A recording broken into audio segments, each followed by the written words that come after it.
প্রত্যেক শুক্রবার, রবিবার আর ভস্ম বুধবার চার্চে যেতে। রোমান ক্যাথলিকদের উপবাসের নিয়ম হলো শুক্রবারে যে কোনো ধরনের বিলাসদ্রব্য আর মুখরোচক খাবার থেকে বিরত থাকতে হবে। সারাদিনে একবার খেতে হবে, দুই খাবারের মধ্যবর্তী সময়ে, যেমন সকালের আর দুপুরের খাবারের মাঝের একটা সময়ে। এছাড়া দিনে আরও দুইবার খাওয়া যাবে, এমনভাবে যেন দুই সময়ের খাবার একসাথে করলে সাধারণভাবে একবারের খাবারের চেয়েও কম হয়। ব্যাপারটা যার যেভাবে ইচ্ছা সে সেভাবে পালন করত। শুক্রবার দেরি করে ঘুম থেকে উঠে দুপুর 12টা পর্যন্ত না খেয়ে থেকে মা সহ আমরা দুই বোনও উপবাস থাকতাম নিয়মিত।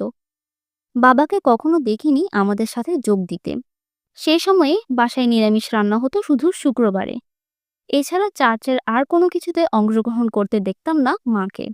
অর্থাৎ আমার পরিবারে ধর্মকর্ম যা করার আমরা দুই বোনই করতাম।